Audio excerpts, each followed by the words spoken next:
It's a great honor for me to be here at the Empire Club of Canada today, which is arguably the most famous and historically relevant speakers podium to have ever existed in Canada.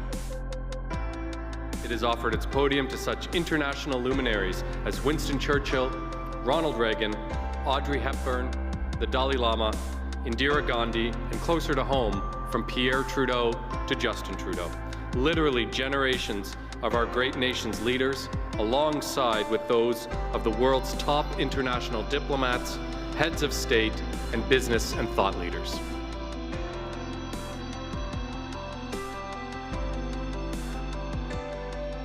It is a real honor and a distinct privilege to be invited to speak to the Empire Club of Canada, which has been welcoming international diplomats, leaders in business and in science and in politics. And when they stand at that podium, they speak not only to the entire country, but they can speak to the entire world. Good afternoon, fellow directors, past presidents, members, and guests. Welcome to the 118th season of the Empire Club of Canada. My name is Kelly Jackson. I'm the president of the board of directors of the Empire Club of Canada and associate vice president at Humber College. And I'm your host for today's virtual event, Unlocking Housing in Ontario, a conversation with Minister Steve Clark. I'd like to begin this afternoon with an acknowledgement that I am hosting this event within the traditional and treaty lands of the Mississaugas of the Credit and the homelands of the Anishinaabe, the Haudenosaunee, and the Wyandot peoples. In acknowledging traditional territories, I do so from a place of understanding the privilege my ancestors and I have had in this country since they first arrived here in the 1830s. As farmers in southwestern Ontario, I imagine they felt a deep connection to the land, and yet likely did not recognize how that connection was built on the displacement of others. When it comes to our topic of conversation today, I was reflecting that when we talk about housing, we touch on many themes that are critical to advancing reconciliation, both in terms of acknowledging past actions and current realities. You can't speak about housing without opening up conversations about locations, their unique histories, access and ownership, and our shared responsibility to care for the land. Delivering a land acknowledgement for me is always an important opportunity to reflect on the human connection to location. And we encourage everyone tuning in today to learn more about the traditional territory on which you work and live. The Empire Club of Canada is a nonprofit organization. And I would now like to take a minute to recognize our sponsors who generously support the Empire Club and make these events possible and complimentary for our supporters to attend.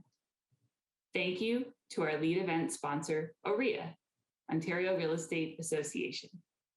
And thank you to our supporting sponsors, Diamond Corp, Federation of Rental Housing Providers of Ontario, Ontario Home Builders Association, and Real Estate Education Programs delivered by Humber College. A big thank you as well to our season sponsors, Bruce Power, Canadian Bankers Association, LiUNA, and Waste Connections of Canada. I want to remind everybody who's participating today that this is an interactive event. And so those attending live are encouraged to engage by taking advantage of the question box by scrolling down below your on-screen video player. We have allotted some time for Q&A towards the end of the discussion that we'll be having. And if you require technical assistance, please start a conversation with our team. You can use the chat button on the right-hand side of your screen. We also invite you to share your thoughts on social media using the hashtags displayed on screen throughout the event. To those watching on demand at a later date, and to those tuning in on the podcast, welcome. It is now my pleasure to call this virtual meeting to order. I'm delighted to introduce and welcome to the Empire Club's virtual stage for the first time, the Honourable Steve Clark, Ontario's Minister of Municipal Affairs and Housing, and Member of Provincial Parliament for Leeds, Grenville, Thousand Islands, and Rideau Lakes. To learn more about Mr. Clark, please scroll down below your viewer and you can find his full bio there. We'll be hearing today from the Minister about the challenges of housing supply and affordability and how the provincial government is responding. Following Minister Clark's remarks, I'll be joining him for a discussion, and we will definitely be including some questions from the audience. Minister Clark, over to you. Welcome. Thanks so much, Kelly, for that kind introduction. Good afternoon, everyone. I'm so pleased to be able to speak to you today about one of the most pressing issues facing Ontarians, housing affordability. We all know that Ontario has a housing crisis, that's no secret. And we also know that our government's housing policies are working to make housing more affordable by increasing the supply of a full range of housing options. In 2020, the year after our Housing Supply Action Plan was implemented, More Homes, More Choice, Ontario had over 81,000 housing starts, which is the highest level in the last decade. In 2020, we also had 11,000 rental starts, the highest since 1992. And while these are great numbers for housing and rental units, we know that there's much more to do because there are hundreds of thousands of Ontarians that now can find their own home at a price they need and deserve. Despite this progress, housing prices are still increasing and they're out of reach for way too many Ontarians. This includes young families, seniors, people who know Ontario is the best place to live and work, but they still can't find a home that meets their needs. One of the biggest challenges we're hearing from Ontarians and municipal partners is that it takes too long for homes to be built, especially missing middle homes in existing neighborhoods. And we know that there are delays, particularly at the municipal level, caused by duplication and red tape that are obstructing new homes from being built, which is shutting out Ontarians and their families from realizing their dream of home ownership. And that's why since day one, we've been working closely with our municipal partners to streamline planning and unlock housing. This is a long-term strategy that requires long-term commitment at all levels of government. And as our province moves forward towards economic recovery, our government wants to continue to help our municipal partners use the tools we have provided them and to work together to identify new opportunities to help every Ontarian find the home that's right for them. So with that, I'm proud to announce that on December 16th, Premier Ford and I are hosting a provincial municipal housing summit. We have invited Ontario big city mayors and regional chairs to come together with the province to look at what's working and to discuss other opportunities for us to collaborate on building more homes and making housing more affordable for hardworking Ontarians. The summit's going to focus on ways to share data and increase efficiency in planning and approvals for housing, to support the importance of using existing planning and other tools, and also how can we work alongside one another to increase the supply of housing. We'll also recognize some specific municipalities that are using tools well to increase housing so we can share those best practices and lessons learned. Ultimately, the goal is to understand the pain points at the municipal level as well as together with our province. And by the end of the summit, we want to leave with a collective understanding of what can be done to tackle the issues of housing affordability and emerge with a renewed public commitment to work together on tangible items. Leading up to the Roma conference, we'll also be hosting a special session in January with Roma members to discuss housing affordability with Ontario's rural municipalities and the unique challenges and opportunities they're facing. At these meetings, we will explore how we can continue to use the policies that we've provided at the provincial level to make home ownership and rental more affordable and more accessible. For example, under More Homes, More Choice, we're helping municipalities streamline processes and accelerate approval timelines for official plans, zoning bylaws, plans of subdivision. We've also provided for a deferral of development charges for both nonprofit and rental housing developments over several years to enable these projects. And finally, we're using Minister Zoning Orders, or MZOs, as another tool at the request through a local council to help critical local projects move at a pace Ontarians need and deserve. So using MZOs, we've helped to construct over 500 supportive housing units and in total created over 46,000 jobs. But behind every bed we're creating are real families who are desperate for a safe and comfortable place to call home. Our government's focus on housing affordability complements our ongoing work on affordable housing for Ontarians who need and deserve a helping hand. Our government continues to unlock the full range of affordable housing options, including community and supportive housing.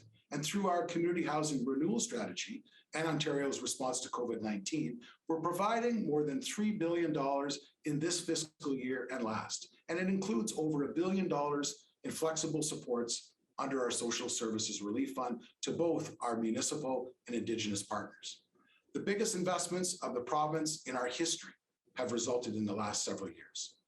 Through our strategy, we've put in place measures to enhance safety, fill vacant units faster, and simplify rent geared to income calculations. We strive to create a system with greater choice for both home ownership and rental opportunities.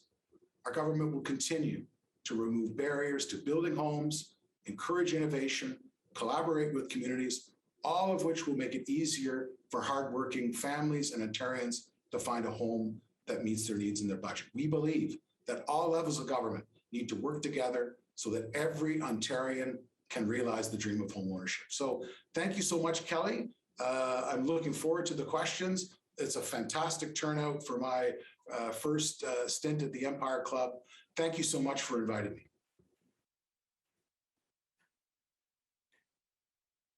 Thank you, Minister. And yeah, so many things to, I have so many questions for you, so many things to jump into. But I think first of all, maybe we can just talk a little bit about this housing summit that you've just talked about that's going to happen. And, it struck me as you look through a number of the sort of documents and plans that your government's talked about is that you talk about collaboration, right? And the fact that it's not just your government alone that can tackle the housing crisis. Do you want to talk a little bit more sort of about some of those kind of collaborative relationships that have been built with municipalities?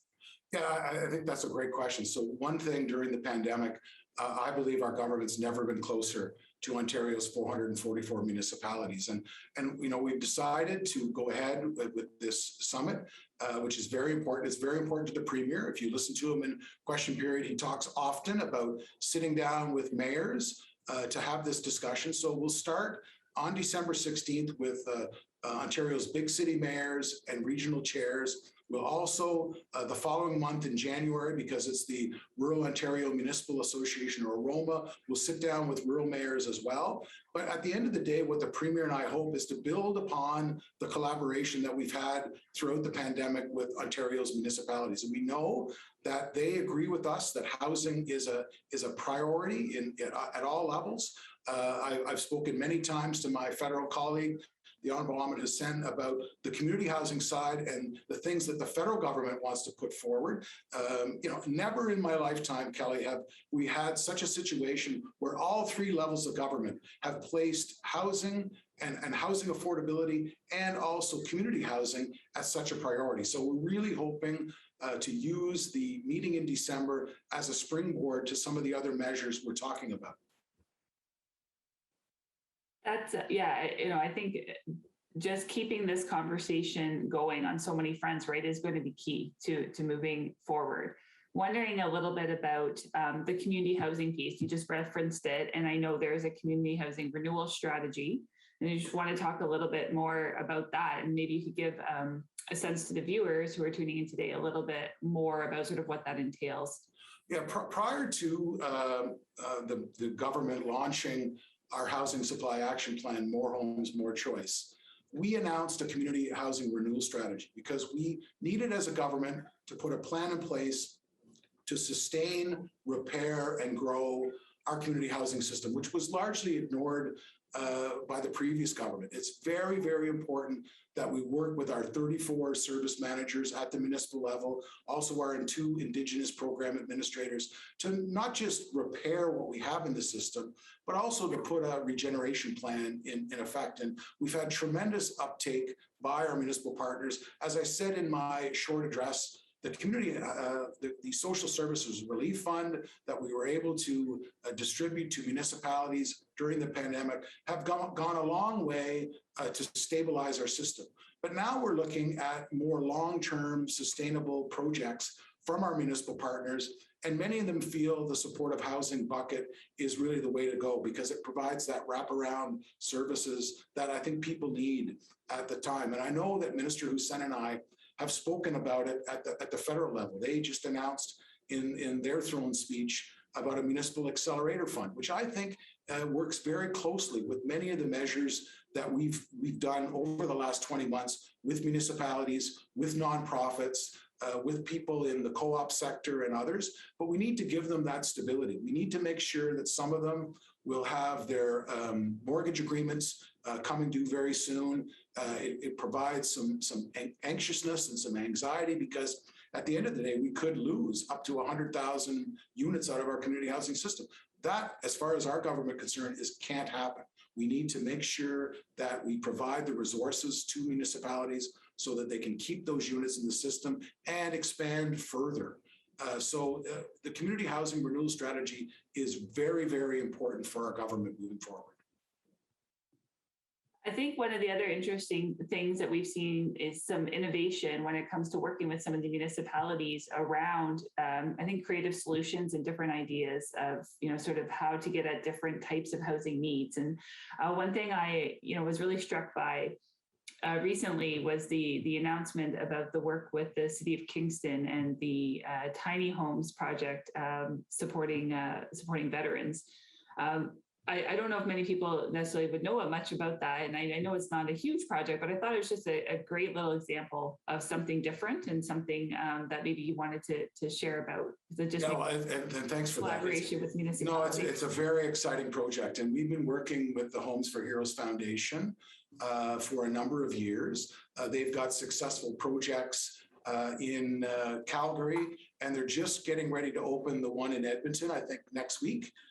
Which is very exciting. My son's a police officer in the city of Edmonton, so I'm hoping over the holidays to maybe see my grandkids who I haven't seen in 2 years because of the pandemic. But I'm hoping to go out and maybe stop by the tiny homes village. But the development in Kingston is on Ontario government-owned land.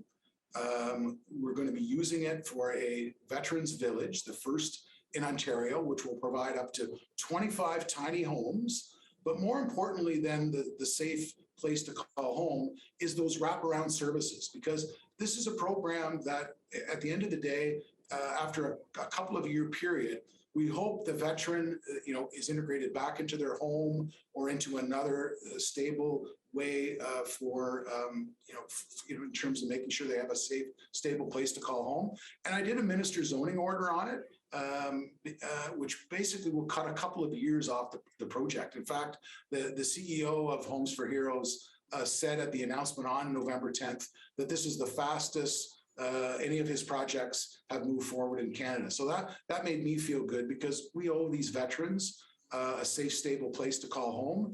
It's a very innovative concept with the tiny homes, but at the same time, those services delivered on site for those vets that were either homeless or were at the risk of being homeless. It's a tremendous project. I want to thank both the foundation, but also the City of Kingston for all the work. The council and the city staff have been tremendous. We owe them a real vote of thanks for standing up for those vets that put their lives on the line for us. Yeah, thanks for sharing more of the details about that. It is really interesting, and I think many people are going to be watching to see how it unfolds and see, what opportunities there may be to replicate that kind of model elsewhere. You did just mention MZO, Ministerial Zoning Order, and I think that's definitely something that we've seen, a certain amount of coverage about, and so I think it would just be, great, to hear from you a little bit more about those. So, are those sort of short-term tools? Is that a longer-term strategy? Sort of, where does the Ministerial Zoning Order sort of fit in with the work that's going on right now in terms of how the province is responding to the supply issue? Well, and it's a very important tool, Kelly, because, we are in a housing crisis. We're in a severe shortage of supply. Many Ontarians can't realize the dream of home ownership. So it's a tool that's been around since the 70s. We've used it a lot in the last 20 months. It's been able to, in the middle of a pandemic, create an opportunity to expand Sunnybrook Hospital. We through an MZO alone, as part of our long-term care strategy, we want to build or renovate 30,000 long-term care beds. The previous government built 611 in 15 years. Just the MZOs alone that I've signed to fast track those long-term care beds, it's 3,700 beds. So it's a significant amount of our strategy have been facilitated through this accelerated process. And, don't get me wrong, the MZO piece covers zoning. There are many, many other aspects, as I'm sure people that are watching know, of the development approval process. Councils are still in the driver's seat because it's an MZO starts with a resolution from a council, but it doesn't take away the council's responsibility for public consultation, for Indigenous consultation. It doesn't deal with the permitting or the site plan. So there are a number of roles that the municipality still needs to do to make sure that shovels can get in the ground. The MZO is simply a piece that we've used for, job creation, new housing development, LTC, like I've said, but it does only cover the planning process. But people need to realize that the people that are in the driver's seat are the men and women on our local councils who have chosen a priority project, passed a resolution, and then asked myself to consider putting an MZO. And we've been very clear. We want to hear from municipalities. We want them to do their due diligence. We're not going to approve any MZO request in the Greenbelt, which I think is a very important piece of the ministerial zoning process. But councils still need to do their due diligence, and I've challenged some of them to make sure that they do their consultation. And I think I used in the House, they need to make sure they dot their I's and cross their T's. So we're going to hold our municipal partners accountable for those requests as well. Yeah, I mean, I think certainly this idea of the due diligence is critical, right? Before things come up to the province. I know one of the other things that's come up around the MZO and you just mentioned the Greenbelt, right, is that conversation around sort of the environmental assessment piece and protections. And I just wondered if you wanted to speak a little bit about, that aspect of this whole issue, right? Because we have, a major supply issue. And at the same time, we all recognize that there are parts of the province that we want to make sure that we're protecting. And then on top of that, we're all dealing with the reality of climate change and climate action plans and trying to understand how all of these pieces can come together. You want to talk a little bit about sort of some of the things you've observed since you've been in your role around this? Yeah, there's no question that people value our green belt and our green space. Most Ontarians feel like I do, that when we build new housing, we have to as well have green space for our citizens to enjoy. The one thing that I think we all agree because of the pandemic is people have a renewed sense of being outside and enjoying nature. And I think we can have a balance. I've said this many times that I think we can have the housing supply issue dealt with, but at the same time, renew our commitment to green space as part of development. We are steadfast as a government by not providing an MZO opportunity within the Greenbelt because it is so important. But at the same time, we have to recognize that everything we're doing as a government is trying to deal with the supply issue in the province. We have a severe supply shortage. Demand continues to outpace supply, and it's not just in the GTA, it's everywhere in the province. I look at my own riding. I'm in Brockville right now at my Constitut office, and we have a severe housing supply problem in my riding. I can talk to Northern Ontario, MPPs and mayors. We have a supply issue everywhere in the province, and we need to use every tool at our disposal to get shovels in the ground. And that's exactly the kind of conversation we're going to have with big city mayors in December and rural and northern mayors in January. I think that's actually a great segue into our first question. I've got some audience questions here, and maybe I'll just give you the first one. I'm not going to invoke question period and not answer the question. So I'm going to try my best to answer the question. So, Minister, what do you feel municipalities will need to do in order to address the issues related to adequate housing supply to accommodate the province's population growth forecast? Well, and that's a great question. So we've challenged the municipalities in the Greater Golden Horseshoe. We've set up as part of our land needs assessment for them to forecast not just population growth, but what are they going to need on the housing supply stock to 2051? That's the longer term decision by councils to work with their staff on those land needs assessment, look at that 2051 date. But we also know that today we have a housing supply problem. So the issue isn't going to be solved 30 years from now. We've got to put a plan in place, not just for the long term, but also for the short term. And what municipalities are saying to us is something that I think we all already know, that it takes too long to get shovels in the ground as part of the development process. So one of the things that the Premier really wants to look at, and so do I, is the whole process from start to finish, from the fact that you've got to go to a council, and get the zoning issue dealt with, unless you ask for an MZO. You're dealing with site plan, you're dealing with permitting, you're dealing with other agencies like conservation authorities. And there's a whole bunch of different players involved in ensuring that shovels are in the ground to that process. We want to review that process, see if there's anything the province can do to make it easier in the short term. And is there anything that municipalities need as resources from us in terms of regulation or legislation to help make it easier. So it is both a short-term and long-term process, but make no mistake, we're not waiting 30 years to fix this problem. We want to put a plan in place today as a government to deal with the fact that there are many Ontarians that don't, they can't see the dream of home ownership in reach. They're seniors who can't get that resale value of their house to put themselves into a downsized unit. So there's a lot of things in play here that I think all three levels of government need to look at. We're going to focus on the mayor's meetings on housing affordability. I'm going to continue to work with my federal colleague on some of the affordable housing initiatives that they promised in the federal election. I'm also going to ask for our fair share because I think based on our core housing need, we're shortchanged about $490 million, but we're going to work collaboratively. But it is a problem that we need to get to today. There are lots of units in the process today in municipalities that we're going to need to find out how can we unlock them and get shovels in the ground. Picking up on this theme around, on one hand, we've got a problem today, and what are we going to do today? And we know also projections. I've got a question here from Lex. And so Lex is asking about, the fact that we're expecting 400,000 plus immigrants in 2021 and the same for the next few more years. And so, will the current policies that we have in place, will they be able to meet this new demand and the domestic demand? And I think what we're hearing from you is, this is part of why you want to get together and keep having this conversation with municipalities around what policies need to change, what do we need to do, how can we streamline things, improve things? Is that fair? That's exactly right. The question really hits the nail on the head in terms of where we're at right now. There's a severe supply shortage.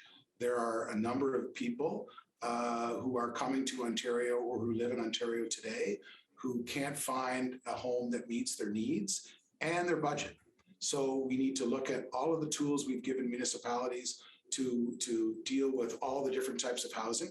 I mentioned in my address missing middle, which I think is a very important piece in terms of infilling in existing areas.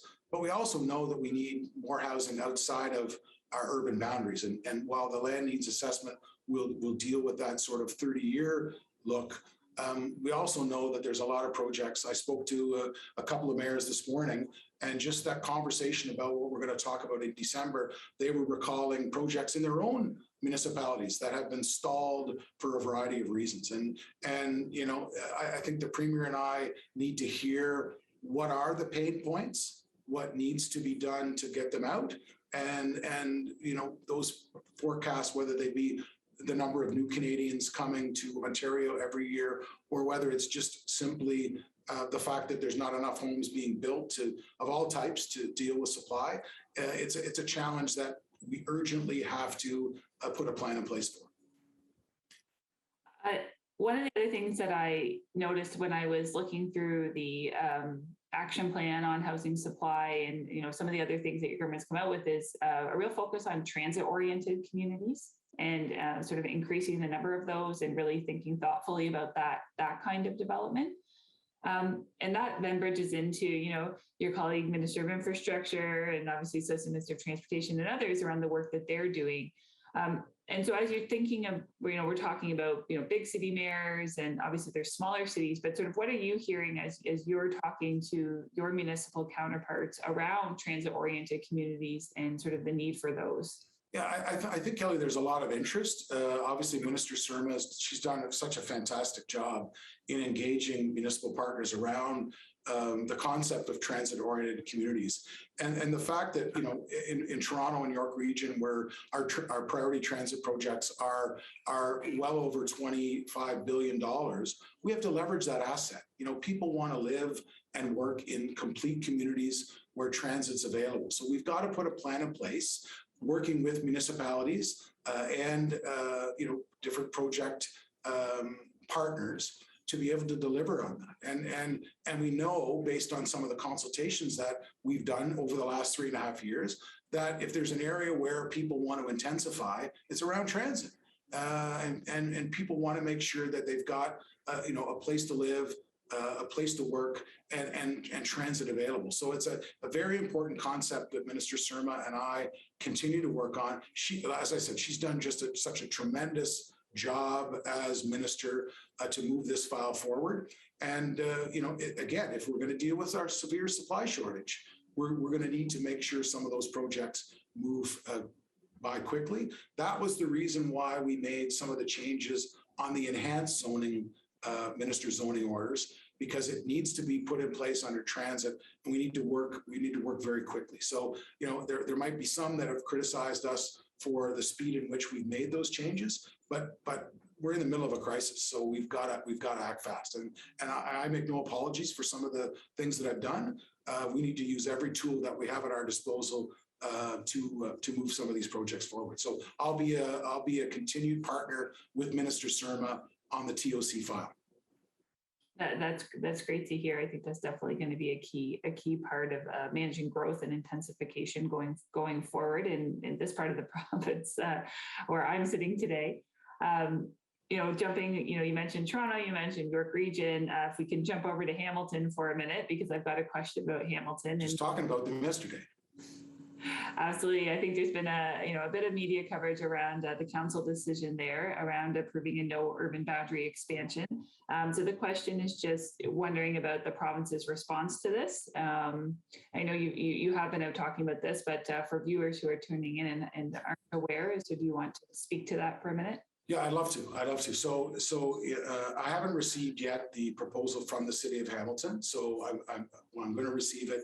We're going to review it, give our due diligence.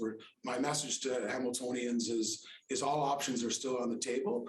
But when you look at the documentation that the city's provided with its own staff, it shows that their population projections will show there needs to be another 235,000 people leading up to 2051. And their own documents show that they can't accommodate all that growth within the urban boundary. So, I speak to the people in Hamilton that want to realize the dream of home ownership, and those people need a boundary expansion. So while I appreciate the position of the council, I'll review their plan. My message to them is all options are on the table, but we are in a severe housing shortage. Hamilton, if you use the Oxford study, shows it's one of the top 5 most expensive cities in North America.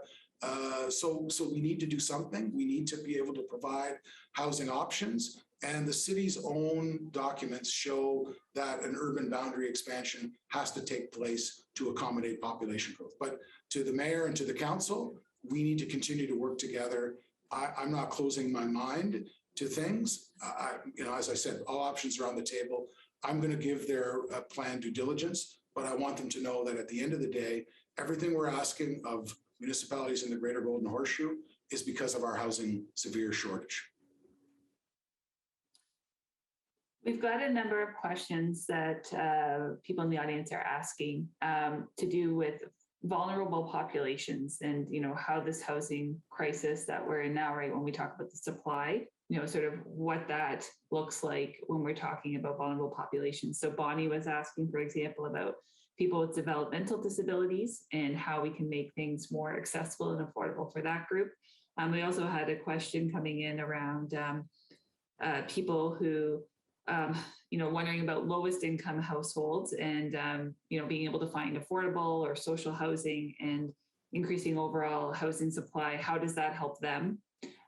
So maybe you could speak a little bit about what you're doing around that piece around affordable housing for those who need some additional help even to be able to access that, and people with developmental disabilities. Yeah, and I do think that supportive housing is a real key initiative by the government that will deal with vulnerable populations and people with disabilities. The challenge that our government has, we need to take an all-of-government approach.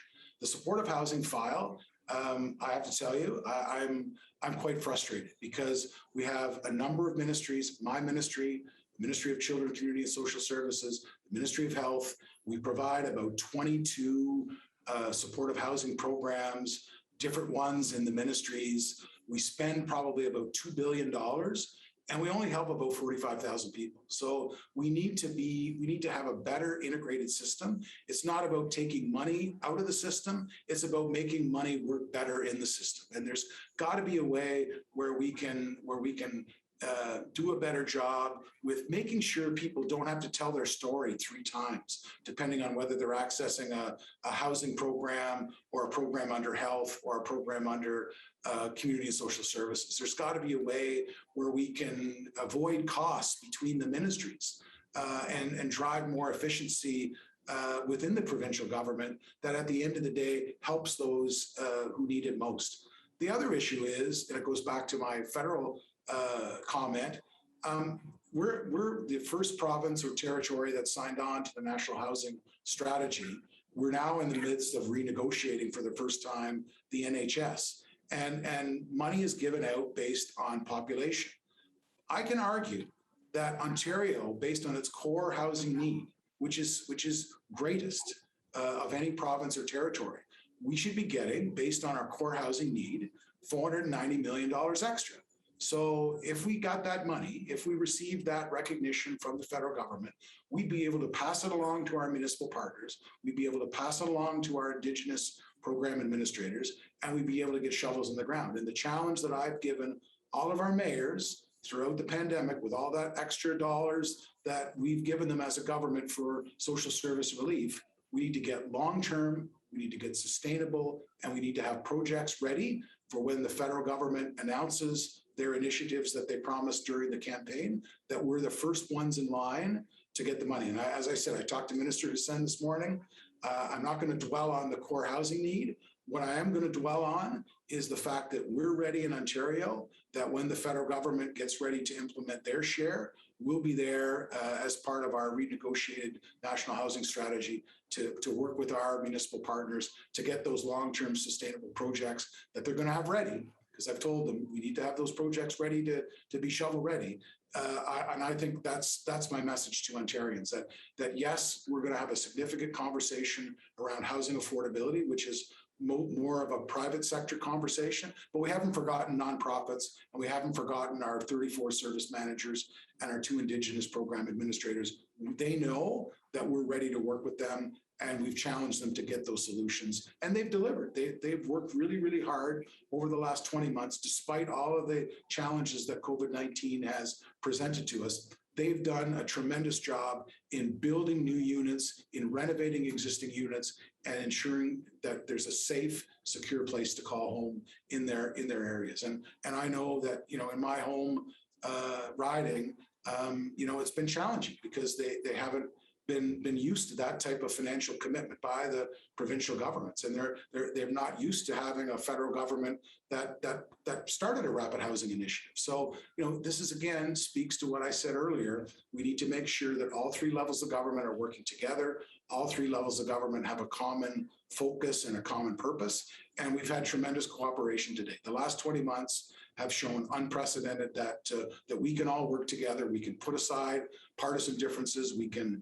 check our party colors at the door and just work on making sure that people have a facility that they can live in and that they can be safe in. And that's my thanks to everyone for their work over the last 20 months, including in my own ministry. They've done a tremendous job.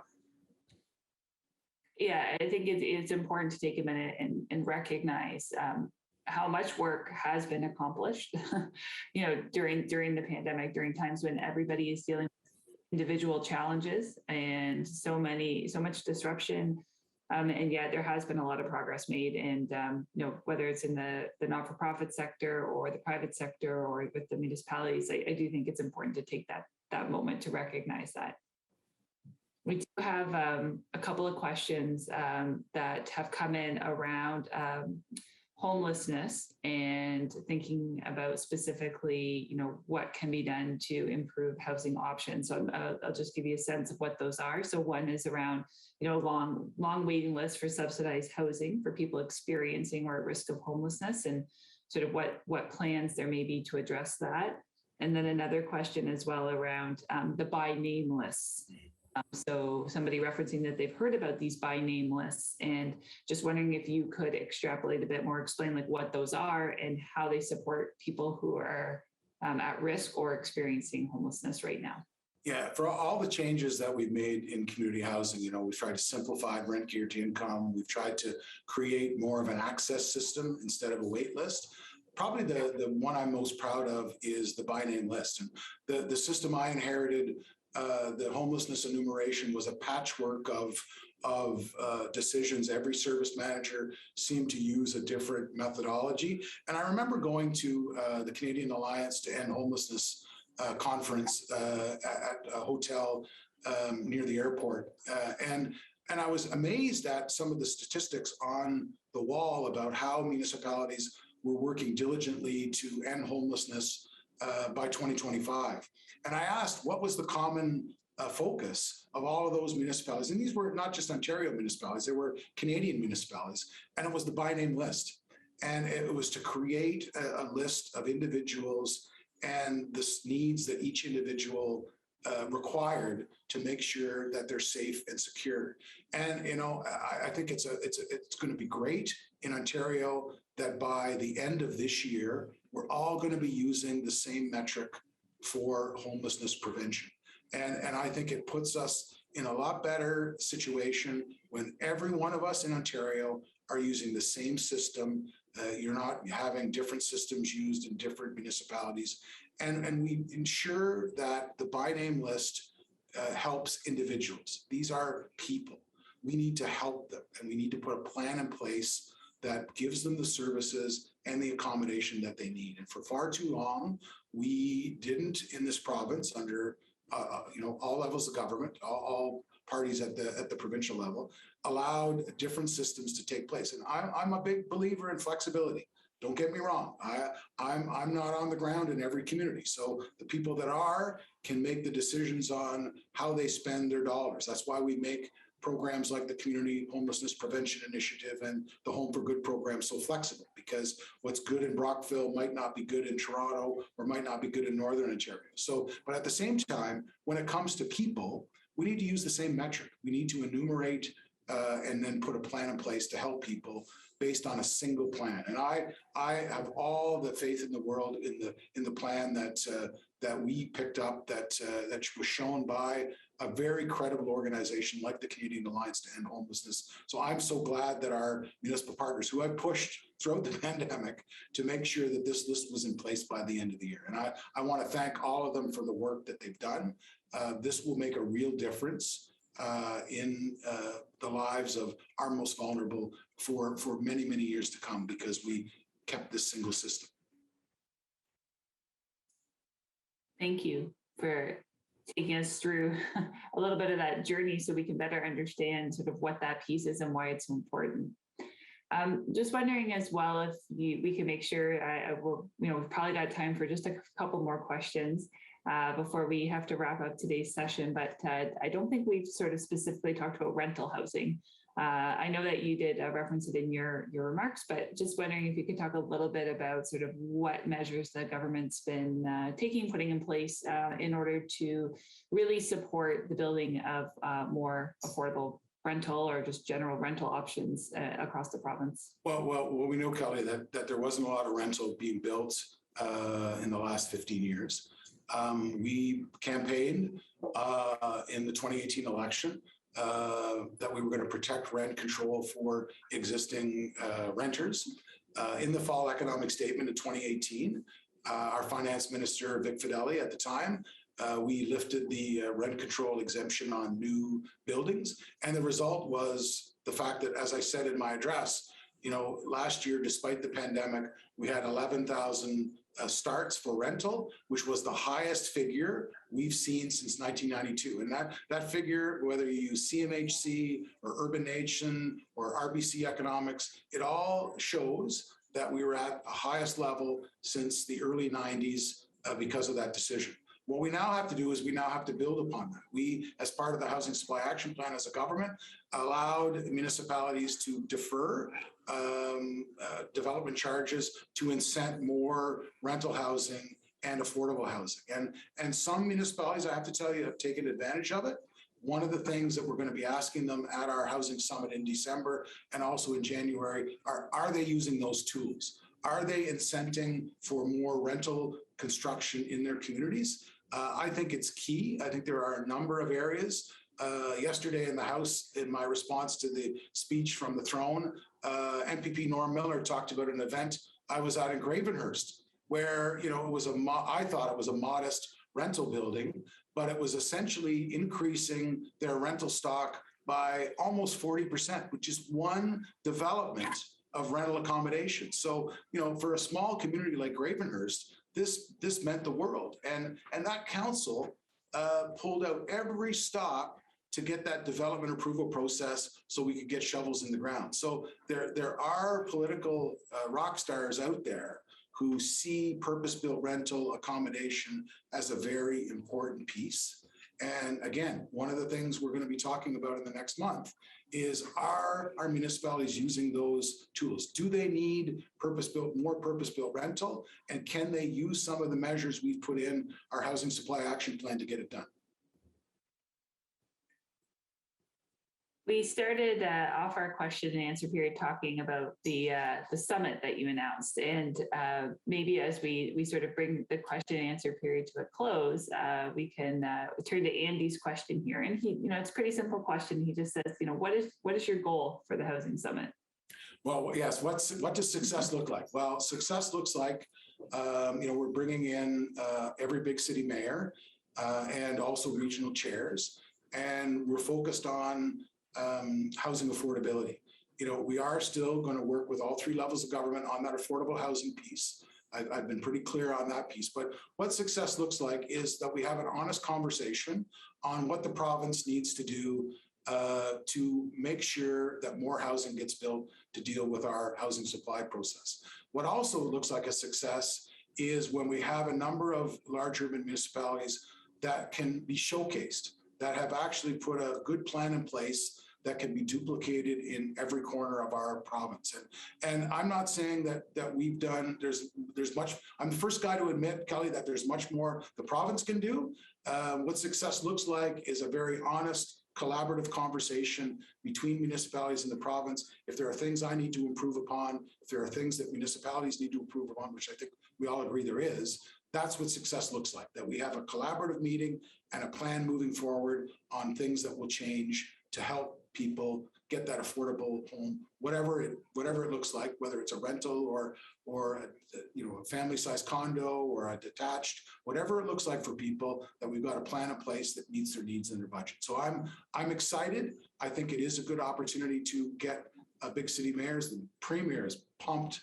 He's so excited about it, and I'm just looking forward to that December 6th. So thanks for having me here today. It's a great honor to be able to speak to the Empire Club, and I hope you'll have me back again soon.